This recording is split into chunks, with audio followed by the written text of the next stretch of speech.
नमस्कार, आप देख रहे हैं 4 PM न्यूज नेटवर्क और मैं हूं आपके साथ प्रगति ठाकुर। भाजपा के राज वाले गुजरात में एक बार फिर से पाटीदार आंदोलन की सुगबुगाहट तेज हो गई है और इन चर्चाओं ने जोर पकड़ना शुरू कर दिया है कि गुजरात में एक बार फिर पाटीदार आंदोलन देखने को मिल सकता है। ऐसी चर्चाएं जोर इसलिए भी पकड़ रही हैं क्योंकि प्रदेश में पाटीदार नेताओं व पाटीदार समाज की ओर से अब बयानबाजी भी तेज होने लगी है।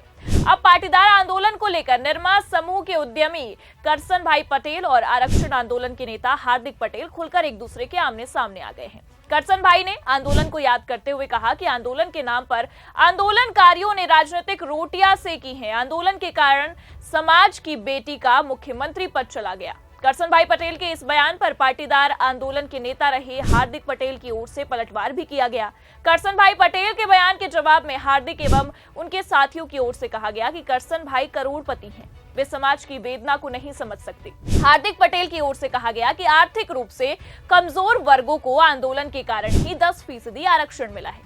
दरअसल बता दें कि करसन भाई पटेल की ओर से ये बयान कड़वा पाटीदार समाज की ओर से आयोजित एक समारोह में दिया गया। इस दौरान उद्यमी करसन भाई पटेल ने सीधे पाटीदार आरक्षण आंदोलन पर सवाल खड़े करते हुए कहा कि उससे कुछ हासिल नहीं हुआ।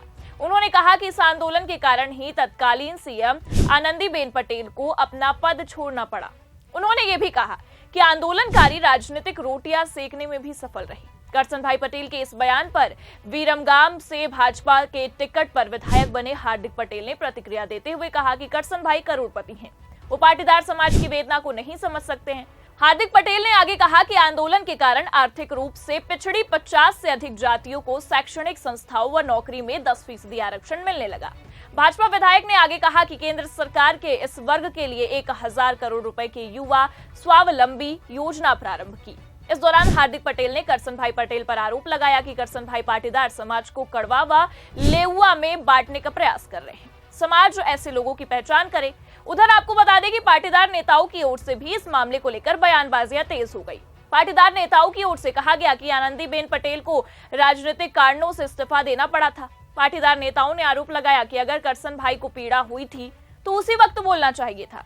वहीं पाटीदार नेता व खोड़लधाम ट्रस्टी दिनेश बामड़िया ने बताया कि करसन भाई को समाज की चिंता है तो निर्मा विश्वविद्यालय में पाटीदार समाज को 10% आरक्षण दे, उनको कोई रोकेगा नहीं। इसके अलावा एडवोकेट एवं पाटीदार नेता अल्पेश कथेरिया ने भी कड़ा विरोध जताते हुए कहा कि करसन भाई को समाज की चिंता थी तो आंदोलन के दौरान समिति का गठन कर सरकार और आंदोलनकारियों के बीच समाधान का प्रयास करते। अब उनकी ओर से ऐसा बयान शोभा नहीं देता। आंदोलन के कारण हार्दिक, दिनेश व अल्पेश समेत दर्जनों पाटीदार युवाओं को जेल जाना पड़ा और करीब 1 दशक से वो सभी कानूनी मामलों से जूझ रहे हैं। जिस तरह से गुजरात में फिर से पाटीदार नेताओं के बीच बयानबाजियां हो रही हैं और एक दूसरे पर जबानी हमले भी बोले जा रहे हैं, उसको देखकर ऐसा लगता है कि गुजरात फिर एक पाटीदार आंदोलन की ओर बढ़ रहा है।